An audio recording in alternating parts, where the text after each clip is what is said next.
Hello students, I hope you like my videos. If you like my videos please like, share and subscribe. आज हम लोग class 12 NCERT solution differential equation exercise 9.5 के 11 से 15 question तक discuss कर रहे हैं. हमारी लास्ट वीडियो में हम लोगों ने इसके 10 तक क्वेश्चन डिस्कस करे थे. एक स्टूडेंट का कमेंट था कि आपने सिर्फ फर्स्ट फॉर्म पर क्वेश्चन डिस्कस करे हैं, सेकंड फॉर्म पे क्वेश्चन डिस्कस नहीं करे. तो स्टूडेंट, आपके जो एक्सरसाइज बेस्ड क्वेश्चन है हम लोगों ने वही डिस्कस करे हैं. जो 10th क्वेश्चन है आपकी एक्सरसाइज का वही सिर्फ x बाय y फॉर्म का है और वो हम लोगों ने अपनी लास्ट वीडियो में डाला है. प्लीज आप उसे जरूर देखिए. एंड ये जो बाकी के क्वेश्चंस हैं वो फर्स्ट फॉर्म पर है, बहुत ज्यादा फर्क नहीं है. आप 10th क्वेश्चन को अगर आप समझ लेंगे तो आपको सेकंड फॉर्म भी क्लियर हो जाएगी. फिर भी अगर आपको सेकंड फॉर्म में कोई दिक्कत है तो हम सेकंड फॉर्म पर आपको और एक्स्ट्रा क्वेश्चंस डाल देंगे. आप इस चीज के लिए हमें फीडबैक ड्रॉप कर सकते हैं. देखिए क्वेश्चन नंबर 11 होमोजीनियस फॉर्म पर क्वेश्चन नंबर 11 से 15 डिस्कस करने जा रहे हैं हम लोग. x plus y d y plus x minus y d x equal to 0. ये x equal to 1, y equal to 1. ये जो वैल्यूज दे रखी है इसलिए दे रखी हैं ताकि आप प्रॉपर फंक्शंस निकाल सकें. क्योंकि जब आप इंटीग्रेट करते हैं तो एक आर्बिट्री कांस्टेंट आता है c.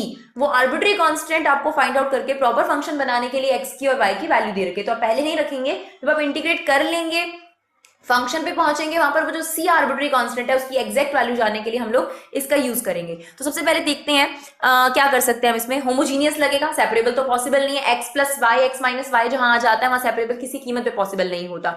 तो अब देखिए लीनियर जो है उसके लिए जरूरी होता है कि एक्स वाली टर्म्स जो है एक ही एक्स वाली तरफ हो, वाई वाले एक तरफ हो. होमोजीनियस फॉर्म यहाँ बहुत ज्यादा एप्लीकेबल होती है. तो होमोजीनियस फॉर्म लगाने के लिए आप सबसे पहले ट्राई तो फर्स्ट फॉर्म को करते हैं, नहीं बनती है तो हम सेकंड फॉर्म के लिए जाते हैं. तो पहले फर्स्ट फॉर्म ट्राई करेंगे. तो हमने इस टर्म को यहां रख लिया और ये टर्म आपकी वहां चली गई. dy बाई dx अगर आपने बनाना है तो ये डिनोमिनेटर में आ गया और ये यहां पर आपके पास चला गया.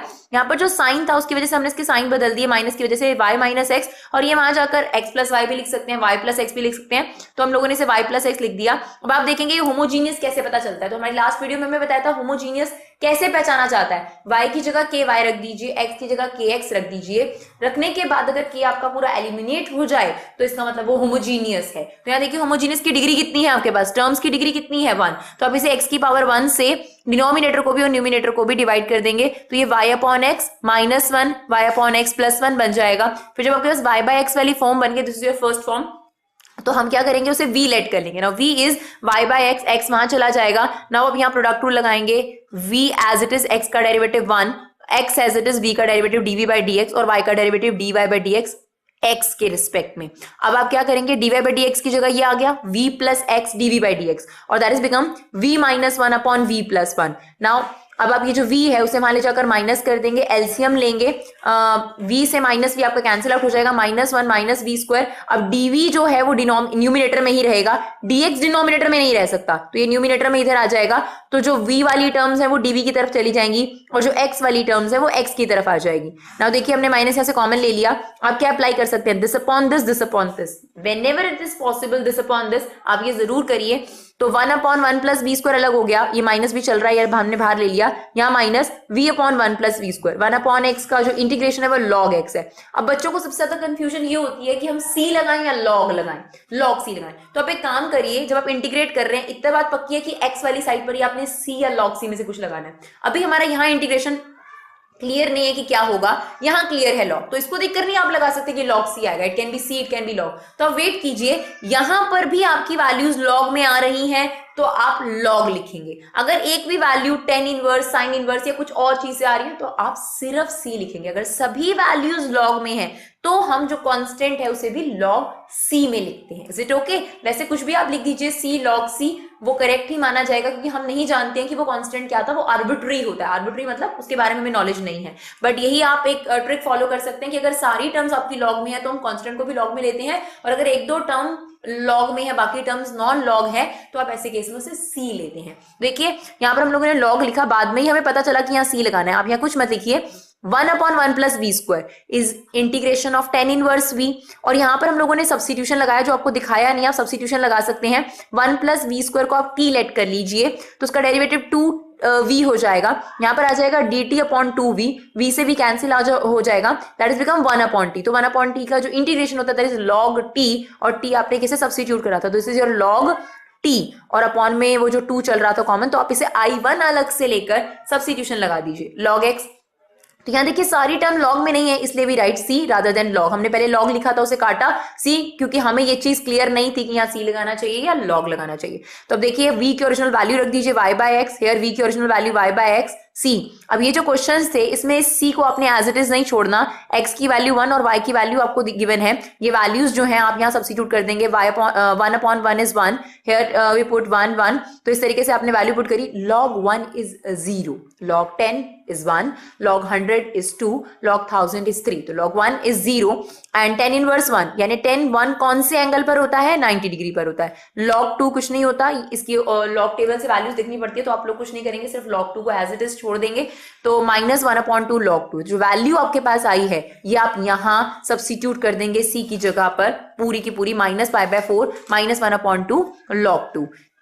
देन आप देखिए आपका इंटीग्रेशन हो चुका है, यहाँ पर आपने जो भी फॉर्म लगानी थी वो लग चुकी है। अब जो एडजस्टमेंट्स हैं वो आप लोग कर भी सकते हैं और नहीं भी कर सकते हैं, डिपेंडिंग अपॉन आपके पास कितना टाइम है। लेकिन अगर आपको एनसीईआरटी के आंसर से मैच करना है तो हम लोगों ने थोड़ा सा और एडजस्टमेंट करा है, लॉग की प्रॉपर्टीज लगाई हैं ताकि आपको पीछे से आंसर मैच कर जाए, अदरवाइज आपका यहाँ पर भी करेक्ट होगा। देखिए यहाँ आ गया 10 inverse y by x minus, यहाँ पर हम लोगों ने एलसीएम लिया, एलसीएम लेकर बन गया x square plus y square upon x square. ना आपको पता है कि log a upon b log a minus log b होता है, तो बाहर भी माइनस लगा हुआ है, इसको हमने लिखा log a minus log B, फिर माइनस आपसे इंटू करा तो ये भी माइनस हो गया और वो जो ये माइनस था ये प्लस हो गया लॉग एक्स स्क्वायर।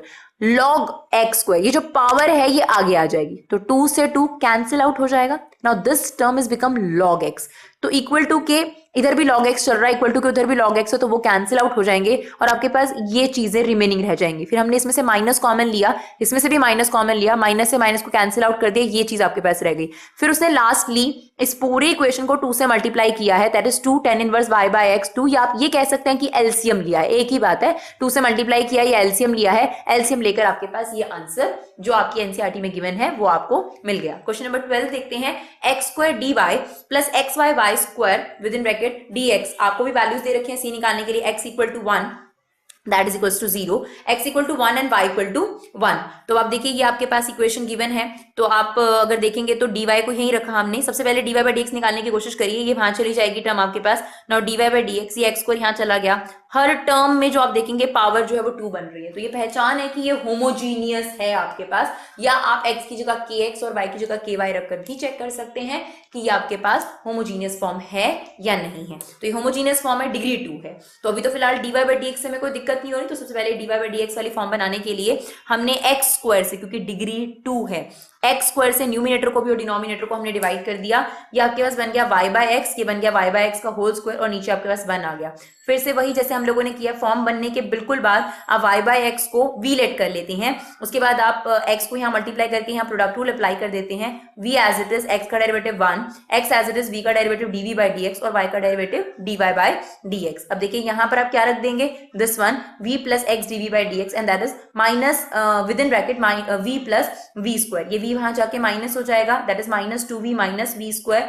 अब आप v वाली चीजें एक जगह, x वाली चीजें एक जगह, क्योंकि आपने dx को डिनोमिनेटर में नहीं रहने देना, उसे आप न्यूमिनेटर में लेकर जाएंगे। अब देखिए यहाँ पर नीचे क्वाड्रेटिक है, ऊपर 1 है, नीचे क्वाड्रेटिक है, ऊपर 1 है। इंटीग्रेशन की कौन सी ट्रिक आप अप्लाई करेंगे, कंप्लीटिंग स्क्वायर। एक स्पेशल एक्सरसाइज आप लोगों ने करी थी जिसमें ऊपर 1 है आपके पास और नीचे अगर क्वाड्रेटिक बन रहा है तो आप कंप्लीटिंग स्क्वायर बनाकर फॉर्मूले बना सकते हैं, 1 upon x square plus A square, 1 upon x square minus A square, इस तरीके से आप फॉर्मूले बना सकते हैं। तो हम लोग वही कोशिश करेंगे इसमें। सबसे पहले आप माइनस कॉमन लेके बाहर लिख दीजिए, ये बच गया आपके पास बी स्क्वायर प्लस 2b। तो कंप्लीटिंग स्क्वायर कैसे बनाया जाता है, सबसे पहले तो इसका कोफिशिएंट 1 होना चाहिए, कोफिशिएंट 1 है ऑलरेडी। उसके बाद आप क्या करेंगे, कोई भी क्वाड्रेटिक किस फॉर्म में होता है, A X square plus B X plus C, तो जो x के आगे वाली टर्म होती है दैट इज b, तो b कितना है आपके पास 2। नाउ b बाय 2 का होल स्क्वायर ऐड किया जाता है फर्स्ट ऑफ ऑल, फिर माइनस किया जाता है, तो b कितना है आपके पास 2, 2 अपॉन 2 दैट इज 1, 1 का होल स्क्वायर ऐड, 1 का whole square minus. According to my explanation यहाँ पर हमेशा 1 होना चाहिए, अगर नहीं है तो कॉमन ले लीजिए। लाइक अगर यहाँ पर 4 चल रहा है, 7 चल रहा है, तो आप 7 को पहले कॉमन लेंगे, इसका कोफिशिएंट हमेशा 1 बनाएंगे। नहीं तो कई टीचर्स से b बाय 2a का होल स्क्वायर भी सिखाते हैं, तो अकॉर्डिंग टू माई एक्सप्लेनेशन आप इसे हमेशा 1 बना लीजिए। तो आपको सिर्फ b बाय 2 का होल स्क्वायर चाहिए, और b क्या होगा, जो आपके पास पावर 1 का कोफिशिएंट होगा 2। तो b/2 यानी 2/2 का होल स्क्वायर दैट इज 1 का होल स्क्वायर हमने ऐड किया, 1 का होल स्क्वायर माइनस करा, ये आपके पास फॉर्मूला बन गया a² + b² + 2ab which is a + b का होल स्क्वायर माइनस 1 का होल स्क्वायर। तो वो जो आपके पास टर्म थी वो टर्म इसके इक्विवेलेंट है, तो हमने इसे यहाँ रख दिया। 1/x का जो इंटीग्रेशन है वो log x है। फिर से हमें नहीं पता कि यहाँ c लिखा जाए या log x लिखा जाए, log c लिखा जाए, तो आप रुक सकते हैं। आप एक बार जो अपना लेफ्ट हैंड साइड वाला पार्ट है उसे सॉल्व कर लीजिए, उसके बाद आपको आइडिया मिल जाएगा कि आपको c लिखना है या log c लिखना है। तो देखिए ये बन गई आपके पास 1/x² - a² वाली फॉर्म। तो 1/x² - a² वाली फॉर्म में क्या होता है 1/2a log x - a x + a log में है, तो क्लियर हो गया कि जो आपका टर्म है वो आपने कौन सी फॉर्म में लेनी है log c, क्योंकि ये टर्म भी log में है, ये भी टर्म log में है, कोई भी टर्म बिना log के नहीं, तो c भी हम लोगों ने log में ले लिया। दिस इज -1/2, ये 1 से 1 कैंसिल आउट हो गया। This is your remaining thing. v की ओरिजिनल वैल्यू रख दीजिए। नाउ एलसीएम ले लीजिए, x कट जाएगा आपके पास। अब c निकालने के लिए एलसीएम चलो बाद में ले लेते हैं। c निकालने के लिए आप x की वैल्यू 1 और y की वैल्यू x और y दोनों की वैल्यूज आई थिंक सो 1 है आपके पास इस क्वेश्चन में भी। x की वैल्यू 1, y की वैल्यू 1 आप इस क्वेश्चन में सब्स्टिट्यूट कर दीजिए। यहाँ पूरी इक्वेशन में आपने सब्स्टिट्यूट कर दिया, x की वैल्यू 1, y की वैल्यू 1, तो log 1 0, log 1/3 बचा, माइनस आपके पास था यहाँ पर, ये जो माइनस था इसे आप यहाँ ले गए, -1 बन गया। नेगेटिव पावर से जो टर्म होती है वो रेसिप्रोकल हो जाती है, तो 1/3 का जब माइनस पावर आप एलिमिनेट करेंगे तो वो 3 बन गया। अभी जो 1/2 है ये वहां पर पावर चली जाएगी, तो 1/2, 3 की पावर 1/2 इज बेसिकली √3, तो that is become log √3 equal to log c। ठीक है, तो आप c की वैल्यू √3 समझ सकते हैं। तो अब देखिए आपने जो वैल्यू निकाली 1/2 log 3 वो आप लोगों ने यहाँ सब्स्टिट्यूट कर दी, फिर जो हाफ था वहां पावर में चला गया, that is log √3 log x log a + log b का क्या फॉर्मूला होता है log a * b, that is x * √3। और यहाँ पर भी आपके पास log चल रहा था। फर्स्ट ऑफ ऑल हमने इस माइनस को यहाँ लगाया तो ये आपने रेसिप्रोकल कर दिया, उसके बाद ये जो हाफ था इसकी वजह से यहाँ स्क्वायर रूट लग गया। log से log कैंसिल आउट इफेक्ट होता है, काट के नहीं दिखाना, कैंसिल आउट इफेक्ट होता है। ये आपके पास रिमेनिंग रह गया, रूट चल रहा है तो इसलिए हम लोगों ने स्क्वायरिंग कर दी। आपका आंसर यहाँ पर भी कंप्लीट था, बट थोड़ी सी log एडजस्टमेंट्स तो आप लोगों को करनी है इंटीग्रेशन और डिफरेंशियल इक्वेशन में खास तौर पर। तो देखिए उसके बाद आपको आपका आंसर मिल जाएगा। I hope it's clear. Now the next one, question number 13, x sin square y/x - y dx + x dy equal to 0, y की वैल्यू π/4 एंड x की वैल्यू 1। पहली कोशिश y/x, यहां तो कोशिश करने की भी जरूरत नहीं है और समझने की भी जरूरत नहीं है कि मेथड कौन सा है।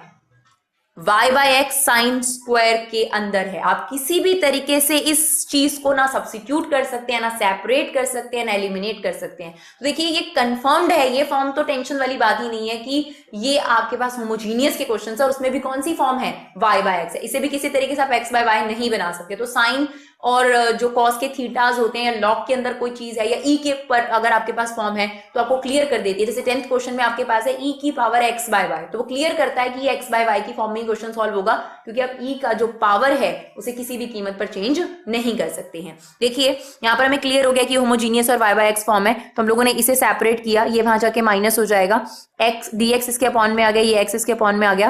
यहाँ पर जो टर्म्स हैं आप देखिए दिस अपॉन दिस यहाँ कर सकते हो, तो आपने दिस अपॉन दिस करा तो x कैंसिल आउट हो गया, y/x minus minus plus y/x हो गया। अब आप क्या करेंगे, वही y/x ऑलरेडी बन गया क्वेश्चन में, उसे v ऐड कर लीजिए, vx equal to y, then यहाँ प्रोडक्ट रूल अप्लाई कर दीजिए, तो ये बन गया minus sine square v plus v, यहाँ आपने रख दिया v plus x dv/dx, v से v कैंसिल आउट हो गया, दिस इज रिमेनिंग थिंग। अभी जो साइन v वाला टर्म है वो v के पास चला जाएगा और dx इधर आ जाएगा आपके पास, जो कि हम लोगों ने यहाँ कर रखा है 1/x, फिर से इंटीग्रेट कर लिया log x। अभी नहीं पता कि बाकी टर्म्स log में आएंगी या नहीं आएंगी, तो वेट कीजिए, कोई दिक्कत नहीं है।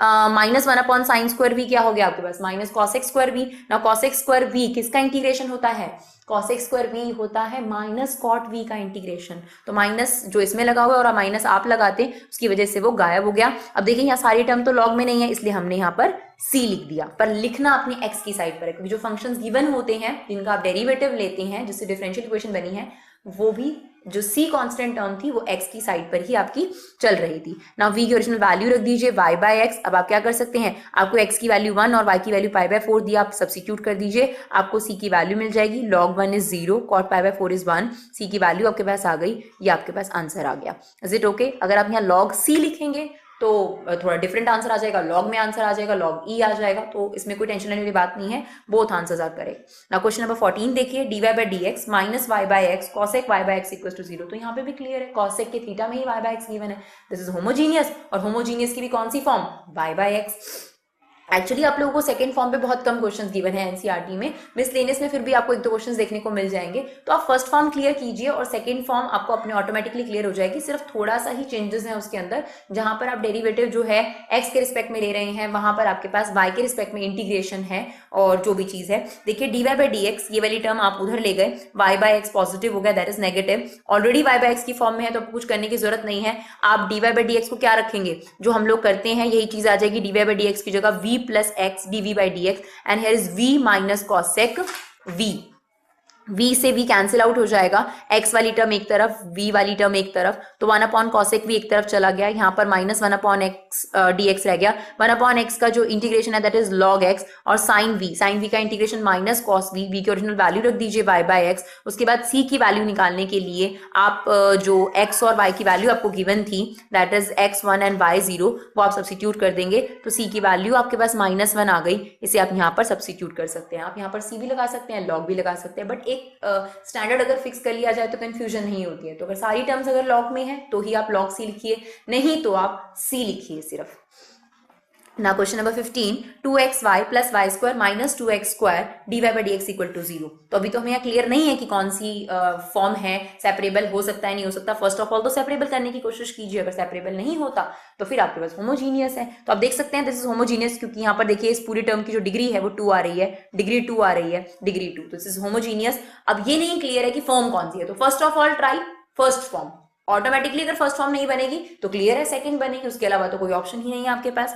तो देखिए 2xy प्लस वाई स्क्वायर ये उधर चला जाएगा, 2x square dy by dx, अगर आपने dy by dx लिखा है तो y by x की फॉर्म बनाएंगे, 2x स्क्वायर इसके अपॉन में आ गया, now this upon this, automatically आपके पास y by x की फॉर्म बन गई। अब आप क्या करेंगे, y by x को अपने v लेट कर लिया, that is v half v square, और यहाँ पर dy by dx की जगह क्या आ जाएगा, v plus x dv by dx। Now v से v cancel out, half v square x dv by dx, x वाली टर्म एक तरफ, v वाली टर्म एक तरफ, इजीली इंटीग्रेट हो रहा है, 1 अपॉन वी स्क्वायर का इंटीग्रेशन माइनस 1 अपॉन वी होता है। अब बात आई सी की, तो आप x की जगह 1, y की जगह 2 लेट कर इसमें से आप c की वैल्यू निकाल सकते हैं, उसे सब्स्टिट्यूट कर दीजिए और आपका आंसर कंप्लीट हो जाएगा। I hope it's clear, thank you so much.